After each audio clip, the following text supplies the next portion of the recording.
자, 이번에는 취임의 맞수다 코너고요. 오늘은 개별 기업들 위주로 조금씩 하나 이렇게 쭉쭉 들어가 볼까요? 8.15 머니톡의 이주연 이사와 함께합니다. 어서 오십시오. 안녕하세요. 네. 자, 먼저 뭘 볼까요? 우리 증시 격언 매번 제가 빗대지만 수급은 모든 재료에 최우선한다. 그러니까 재료 아무리 쏟아져도 수급이 결정짓는 거죠, 시세는. 그리고 또 기울어진 운동장 이런 표현도 쓰고 정보의 비대칭성을 이야기하는 것 같은데 아무래도 그 정보를 가장 또 많이 알고 있다고 하는 외국인 투자자와 기관 투자자 누군지는 모르지만 그냥 그런 대명칭을 쓰잖아요. 네. 자, 그들의 수급 동향을 먼저 봐야 될 것 같은데 어떤 특이점이 포착되던가요? 네, 일단은 최근에 우리 시장에서 강했던 종목들이 대부분 다 이름을 올리고 있습니다. 당연하게도. 네, 일단은 코스피 쪽에서 좀 특징적인 부분들을 보자면은 인프라 섹터 그리고 우리 전통주들 중심으로 지금은 좀 수급술이 쏠리는 거를 확인을 할 수가 있었고요. 대표적으로 외국인들 상단에 이름이 올라가 있는 게 두산 에너빌리티라던가 LS 일렉트릭 이런 종목군들이었었고, 그리고 기관도 비슷합니다. 기관도 비슷하게 이제 원전이라던가 에너지 쪽들 로 조금 많이 수급이 들어가는 모습들 확인이 됐고요. 그리고 코스닥 쪽에서도 조금 다른데 코스피는 이제 전통주들이라던가 인프라 이런 쪽들에 좀 돈이 들어갔었다면 코스닥 같은 경우에는 조금 업종별로 순환매 측면에서 좀 관심 있게 보셔야 되는 그런 섹터들이지 않을까 이렇게 좀 생각을 합니다. 상단에 이름을 많이 올리고 있는 게 AI라던가 로봇 그리고 엔터 그리고 제약바이오 이런 종목군들인데 대부분이 이제 좀 기존에 강했던 업종들에서 좀 일부 좀 돈이 빠져서 밑에 바닥권에 이제 다시 좀 턴어라운드를 할 수 있을 만한 종목군들로 조금 수급이 분산되는 그런 흐름들로도 좀 들어가는 모습들이 보이고 있습니다. 그래서 이제 코스피 같은 경우에는 조금 긴 흐름에서 봤을 때의 어떤 장기간에 끌고 갈 수 있을 만한 업종들이 조금 이름을 많이 올리고 있는 상황이고요. 코스닥 같은 경우에는 조금 빠르게 업종별로 순환매를 좀 노릴 수 있을 만한 그런 종목군들이 이름을 올리고 있었다 정도로 좀 정리할 수 있을 것 같습니다. 네. 일단은 알고 있는 인지하는 정도. 그들이 사서 시세가 오른 건지 아니면 시세가 올라가니까 그들도 산 건지 이건 명확치는 않아요. 그죠? 네. 어찌됐건 산 내용들을 보니까 저런 기업들이 포진되어 있더라. 그럼 기업을 이제 하나하나씩 좀 들어가 볼 텐데 네. 두산 에너빌리티 최근에 또 가장 시세가 핫한 이게 등식처럼 이미지 메이킹이 원전으로 적이 돼 있어서 사실 정권 색채에 따라서 원전을 폐기한다 그럴 때는 무화학 밀렸다가 다시 살린다 그러니까 또 주목받고 원전 계약을 한다고 했다가 또 오르다가 또 계약이 딜레이 지연되면 또 내렸다가 아주 춤추는데 정신없습니다만 결국에는 등락이 있어도 지금 시세는 좀 높죠. 네. 어떤 상태죠? 지금 말씀 주신 대로 사실 원전에 대한 그 일반 투자자분들의 신뢰도가 그동안은 그렇게 높지는 않았던 것 같거든요. 네, 그래서 저러다 보통은 말겠지 또 이거. 네, 그래서 조금 오르다가도 뭔가 좀 이슈가 나온다거나 좋은 뉴스가 나와도 세론으로 작용을 하고 네. 그리고 안 좋은 뉴스가 나오면 또 빠지고 이러니까 사실 길게 끌고 가기에는 조금 많이 답답한 경향이 좀 있는 그런 종목 중에 하나였었는데 지금은 좀 그 분위기가 많이 바뀌었습니다. 많이 바뀌었고 이제는 좀 그동안에 이 계속 가다가 말고의 가장 큰 이유라고 한다면은 역시나 좀 실적에 대한 어떤 기대감이 좀 크지 않았다는 것들. 대형 원전 계약으로 그동안은 주가가 좀 많이 움직였었는데 계약 수주를 받는다고 하더라도 보통은 이제 최소한 10년은 걸리니까 이제 실제로 그 실적으로 반영되는 시기가 너무 긴 거죠. 그래서 보통은 좀 많이 세론으로 활용이 됐었고 좋은 뉴스가 나오면은 좀 팔자 이런 형태로 갔었는데 이제는 좀 두산 에너빌리티가 단순히 원전 기업이 아니라 가스터빈 쪽에서의 어떤 실적을 좀 안정화되게 깔고 가고 그리고 SMR이라던가 원전에 대한 성장성까지 같이 좀 가져갈 수 있을 만한 그런 환경을 좀 만들어내고 있는 그런 상황이기 때문에 원전 관련해서 그리고 가스터빈 관련해서 두산 에너빌리티의 지금 현재 상황이 좀 이전과는 많이 달라지지 않았나 좀 그렇게 생각을 하고 있습니다. 그래서 그런 것들을 지금 주가상으로도 반영을 하고 있고 외국인이나 기관들의 수급이 좀 반영을 하고 있는 것 같은데 일단 저는 개인적으로 가스터빈 쪽이 지금은 좀 이 두산 에너빌리티의 주가를 많이 견인을 해왔고 앞으로도 한동안은 좀 끌고 갈 가능성이 매우 높지 않을까 않을까 이렇게 좀 생각을 하고 있습니다.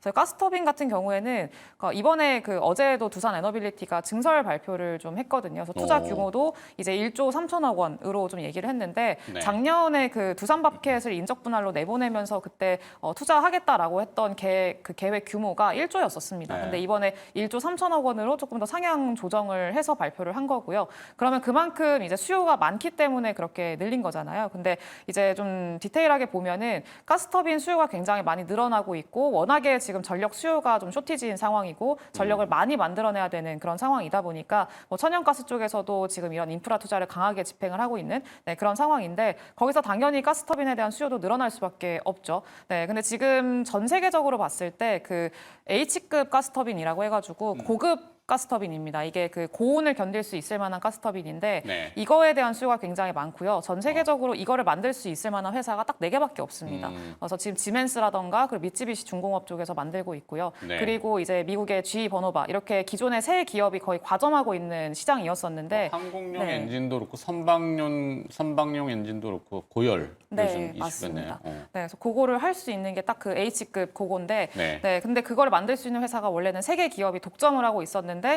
두산 에너빌리티도 가능은 했습니다. 근데 단점이 레퍼런스가 없다라는 거였고 점유율이 굉장히 좀 작은 한 2%, 1%, 2% 뭐 이렇게 한 자릿수밖에 안 되는 그런 상황이었는데 워낙에 지금 수요가 많다 보니까 그 기업들한테 몰리는 이제 수주가 이제 이 두산 에너빌리티한테까지 가게 된 거죠. 네, 그래서 이제 그 낙수 효과를 좀 지금 누리고 있는 상황이고 실제로 가스터빈 수주를 좀 굉장히 탄력적으로 내놓고 있는 그런 상황입니다. 그래서 앞으로도 아마 하반기에도 그런 수요들이 이어지지 않을까 생각을 하고 있고요. 하반기에도 데이터 센터 이제 가스터빈 수주가 좀 이어질 가능성이 있어서 그런 것들도 체크를 해야 되고요. 그리고 또 추가적으로 SMR 관련해서도 이제 SMR 파트너사가 미국의 뉴스케일 파워잖아요. 네. 뉴스케일 파워가 이제 SMR 표준 인허가를 앞두고 있습니다. 그래서 그게 하반기에 좀 예정이 돼 있는데 만약에 그게 승인이 된다라고 하면은 또 주기기 수주 관련해서도 들어올 수가 있기 때문에 그런 기대감으로 아마 두산 에너빌리티는 추가적인 어떤 상승에 대한 기대감을 더 가져볼 수 있지 않을까 좀 그렇게 생각을 하고 있습니다. 주가 전망은 좀 어떻게 하세요?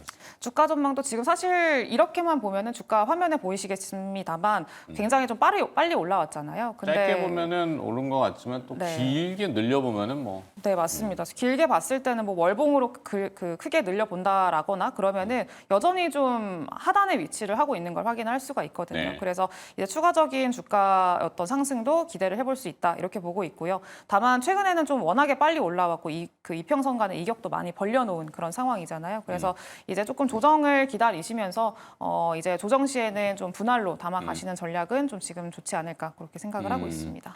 자, 그러니까 두산 에너빌리티는 원전이라고 하는 단순 단어, 물론 그게 단순하지는 않아요. 굉장히 큰 산업이죠. 뭐 어마어마한 조단위이고, 근데 그게 하루아침에 뚝딱은 아니고 뭐 계약 체결하고 그다음에 이 돈이 들어오는 수익 구조도 굉장히 다양할 거란 말이죠. 근데 그렇게만 보면은 뭐 기업의 주가로서는 매력이 아주 독출하진 않은데 사실 알고 보면 포트폴리오가 다양하다라는 거잖아요. 네. 그죠? 두산 에너빌리티의 가스터빈. 이거는 조금 더 주목해야 되고, 그래 주가는 조금 멀티플이라는 게 확장될 가능성이 높아서 4만 원은 뭐 4만 원 넘을까 아까 저겠는데 지금 3만 7천 원인데 뭐 쑥 다음은 4만 원 아니에요? 그렇죠. 거의 거기에 얼마 안 안착하고 남았어요. 다음 단계로 가느냐? 네, 맞습니다. 가능성? 지금은 그 단계를 좀 생각을 해야 되는 어. 시점이라고 보고 있습니다. 좋습니다. 자, 두 번째 기업군으로 내려가서 연관성이 또 있는데 개인적으로도 참 관심이 많은 기업이긴 한데 한국전력, 그다음에 LS 일렉트릭도 최근에 주가가 같은데 한국전력에 대한 수급도 조금 특이하죠. 한전 줄임말로. 네. 이게 예전에 한때 국민공모주도 한번 했던 걸로 제가 어렸을 때면은 오랜 전이겠죠. 한국전력을 20년 전, 만약에 2005년도에 주식을 사서 지금까지 보였다면 얼마일까? 네, 2005년도에 주가가 28,000원, 오늘 주가가 본전이네요. 28,000원. 20년 동안 아무것도 변한 게 없는 기업. 네. 어떻게 이럴 수가 있지? 뭐 하여튼 참 이상한 기업. 네. 너무 이 상장되어 있는 기업이라서 제가 그 얘기를 하는 건데 제 얘기는 그렇고 한국전력하고 LS 일렉트릭 네. 보죠. 말씀 주신 대로 한전은 수급이 상당히 좋습니다. 지금 뭐 최근에 좀 많이 그래도 이무공 네. 주식이 맞습니다. 그래서 외국인들 기준으로만 보더라도 4월 10일부터 오늘까지 하루도 빼놓지 않고 외국인들이 계속 사고 있는 종목 중에 하나가 한국전력이기도 하고요. 맞아요. 그리고 연기금들도 마찬가지로 최근에 좀 연속적으로 들어오고 있는 그런 상황이기도 합니다. 근데 어쨌든 지금 보면은 최근에 뭐 기관들은 들어왔다 나갔다를 반복을 하고 있는데 외국인들은 이렇게 연속적으로 들어오고 있다라는 이런 차이가 발생하는 원인이 뭘까를 좀 생각을 해보면은 결과적으로 봤을 때는 지금 거시적으로 이 에너지 가격이 계속 하락하고 있는 그런 상황이잖아요. 네. 안정화가 좀 진행이 되고 있는 상황이고 이런 상황에서 가장 큰 수혜를 받을 수 있을 만한 기업은 역시나 에너지를 사와가지고 이제 팔아야 되는 한국전력 같은 기업들입니다. 그래서 거시적인 환경에서 일단은 수혜를 좀 볼 수가 있는 상황이고요. 그리고 우리나라가 지금 또 대선 좀 준비를 하고 국면이죠. 있는 국면이잖아요. 네, 그러면서 많은 대선 후보들이 이야기를 하고 있는 게 증시 부양에 대한 정책들 좀 얘기를 내놓고 있는 상황이고 다시 한번 좀 저밸류 기업들 그리고 저 PBR 관련된 기업들 그리고 고배당 기업들에 대한 관심도가 높아지고 있어서 지금 뭐 최근에 그 금융 관련된 ETF 보시면 아시겠지만 네. 계속 거의 암벽 등반하듯이 신고가를 경신을 하고 있는 상황입니다. 그래서 조용히 좀 올라오고 있는 상황이고 지금 방어주 성격을 띠고 있고 그리고 추가적으로 지금 배당에 대한 매력도도 올라가고 있는 이런 한국전력 같은 기업들한테 지금 수급이 좀 쏠리고 있는 게 아닌가라고 좀 생각을 하고 있습니다. 이익이 나야 배당을 할 텐데 이익은 그러면 결국엔 전기료를 인상한다는 얘기인가? 그러면 또 전기료 인상에 대한 계획은 아직까지는 좀 구체화가 되고 결국에는 있지는 인상해야 않은데 될 거다, 정상화해야 네. 될 거다라고 이제 다들 한 목소리로 하는데 현재 한국전력의 재무적인 취약성을 보면은 당장 쉽지 그러니까 해야 되는데 네. 그게 이제 국민적으로 물가하고 민감하다 보니 또 막 누르고 이게 몇 년째 지금 반복이거든요, 사실. 네, 그래서 사실 해야 되는 말씀 주신 대로 해야 되는 그런 상황이기는 해서 아마 올해 뭐 하반기 정도, 4분기 정도에는 요금 인상이 그래도 이뤄지지 않을까라고 기대를 하고 있기는 합니다만 네. 만약에 그 인상이 이뤄지면은 정말 주가상으로 봤을 때는 더욱더 큰 상방을 열어둘 수 있을 만한 구간이라고 좀 생각을 하고 있고요. 네. 그게 아니다고 하더라도 일단 조금 지연이 된다고 하더라도 지금 실제로 뭐 환율 하락이라던가 환율이 이제 하락 안정화가 진행이 되고 있는 것들이라던가 그리고 에너지 가격 안정화 이런 것들로 인해서 지금 실적이 그래도 올해랑 내년까지도 실적 개선에 대한 가시성이 많이 보여지고 있는 상황입니다. 그리고 지금 뭐 작년 기준으로 했을 때도 배당 수익률이 그대로 간다라고 가정을 했을 때도 지금 배당 수익률이 한 6% 정도 기록을 하고 있는 상황이니까 배당에 대한 매력도 자체도 좀 올라가고 있는 그러니까 기업에 대한 어떤 내실도 갖춰 나가고 있는 그런 상황이고 배당에 대한 기대감도 있을 수 있고요. 그리고 뭐 정책에 대한 기대감까지 같이 좀 몰리고 있는 상황이어서 지금 현재 어떤 수급의 이런 긍정적인 흐름들이 있잖아요. 연속성이 깨지지 않는다, 훼손되지 않는다라고 한다면은 아마 한국전력 같은 경우에는 계속해서 좀 기대감을 가져볼 수 있을 만한 네. 구간이지 않을까라고 좀 생각을 하고 있습니다. 극단적으로는 뭐 국가가 망해도 망하지 않는 기업은 한국전력이다. 네. 이렇게 얘기도 하잖아요. 만약에 뭐 IMF 절대 그런 일이 있을 수도 없고 안 되겠지만 똑같이 IMF 같은 사태가 있으면은 제가 외국인이면 한전은 미친 듯이 살 것 같아요. 왜? 이거 전력 판매, 전기 판매로는 독점이잖아요. 국가가 그쵸. 인정해주는. 요즘 뭐 AI 데이터 센터니 뭐냐고 뭐 전력 수요, 에너지 정책 나오는데 그거 다 파는 회사는 한국전력이 혼자 다 파는데 맞습니다. 이만큼 매력적인 기업은 사실 없죠. 근데 네. 정권에 따라서 이제 아까 얘기했던 막 전기료를 누르고 내부적으로 고인물의 그 이거 있잖아요. 공기업도 공기업이죠, 공기업인데 네. 하여튼 참 이상한 기업이다. 자, 네. 이거 넘어가고 LS 일렉트릭 갈까요? 뭐 이건 또 뭐. 알겠습니다. LS 일렉트릭도 마찬가지로 이제 에너지 비슷한 건데 비슷한 거는 아니고 에너지 관련 기업이죠. 네. 네. 일단은 뭐 마찬가지로 전력인프라. 최근에 주가 흐름이 상당히 좋습니다. 근데 주도하고 있는 그 주체 자체가 외국인이랑 기관이 좀 주도를 하고 있는 상황이고 그리고 어떻게 보면 하나의 AI 인프라 투자에 대한 사이클이 다시 한번 좀 시장에서 인식되기 시작을 한 것 같습니다. 그래서 최근에 저점 딛고 다시 한번 좀 반등이 나오기 시작한 구간이라고 좀 보시면 좋을 것 같고요.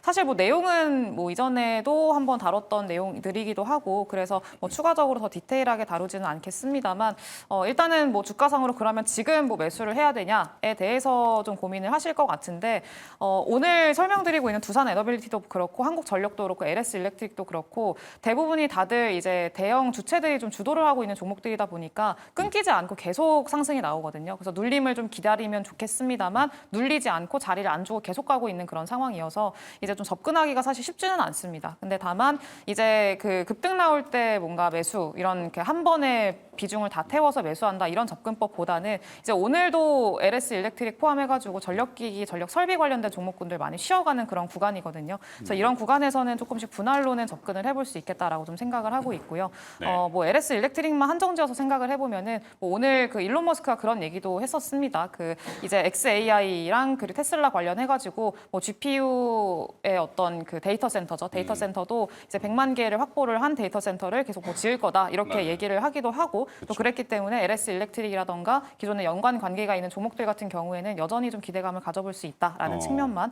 좀 생각을 해보시면 좋을 것 같습니다. 전력 인프라로. 네. 자, 전력 굉장히 중요하죠. 네. 자, 이번엔 또 소비재 쪽으로 한번 봐서 제일 궁금한 건 파마 리서치예요. 네.